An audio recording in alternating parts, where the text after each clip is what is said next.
Well, it's going to mean that you're going to see some downward revisions to estimates of GDP. And remember that the estimates weren't that strong to begin with. I'm a little bit surprised that the consensus missed the real consumption number because we did see unit auto sales come down quite meaningfully over the month. And so, look, I mean, if you look at this data, what it shows is real consumption came in a bit weaker than expected, and core inflation came in a bit firmer than expected. So without having, dialed into all the details, it just tells you that consumers are resistant to higher prices, right? And that's because ultimately, consumer, inflation, in my opinion, really boils down to the household budget constraint. Right. Right now, if you look at real income, Right. net of transfers, that's up only 1.5% against last year, and that kind of sets the table for what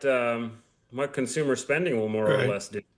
Uh, And you're talking yeah. about, I think, at a minimum, a below potential growth environment. David Gurr, I see the line item in PCE. There's like 200 line items, and there's one for summer camp. Would you care to comment No, I'd on prefer not summer to comment camps on as that as it's well? drained all my resources now that I have two of them going. But no, that's an extreme one.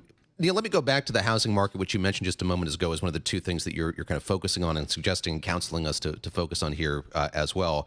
How big a drag is that likely to be on the economy more broadly? You're looking here at sort of new home starts and projecting a lot of nuance into the way that we should be thinking about that.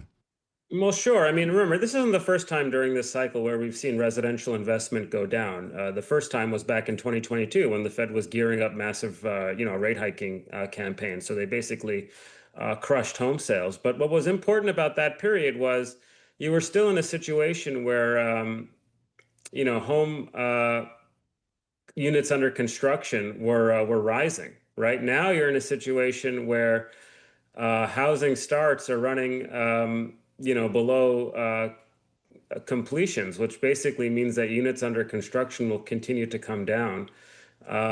If you look also at the slack in the new housing market, you have, essentially cycle highs in unsold new housing inventory. So that kind of begs the question as to why builders are going to break ground on new homes to start with, because it makes much more sense at this point for them to kind of Right. sell out of the homes they've already made as opposed to breaking ground on new homes. So that means units under construction will keep falling. And that, sort of begs the question as to what's going to happen with construction employment, which has been, relatively, hanging Right. in there, over the last number of Right. years or so.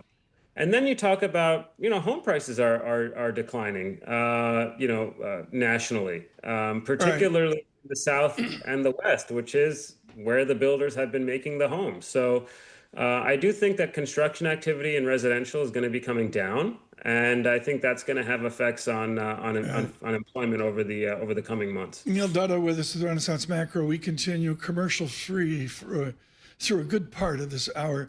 I should say lots of economic data coming up next week. David Gurr, one more question for Mr. Dutta. Neil, I listened to Mary Daly yesterday on surveillances. I know you likely did as well, and she talked about her modal outlook has been for some time we would begin to be able to adjust the rates in the fall. She hasn't really changed that view. I'm curious, sort of what you're hearing or pulling from the commentary that we've heard from these Fed officials, and what sense you have of their path going forward here. Well, David, as you know, I mean, if you put two economists in a room, you're lucky to get four opinions, right? So, and I think that's kind of where you're at right now with the Fed. I mean, you have a very kind of bimodal sort of distribution. I mean, there's some that don't think should be cutting at all, and there's others that think that maybe two cuts are likely. Some thinking they should start sooner than later. To me, I think what's important is what Daly said about tariffs, because she basically said that, look, like everything we know about this means it's going to be a one-off. So why are we holding off on easing if, given that first principle? At the same Right. time, we know that unemployment is going higher. And, the Fed has been saying for the longest time that the labor markets aren't a source of inflationary pressure. I agree with that. But if unemployment is going higher, maybe the risk now is that the labor markets are in fact becoming a source of disinflationary pressure. And I Right. think that's something that they need to heed.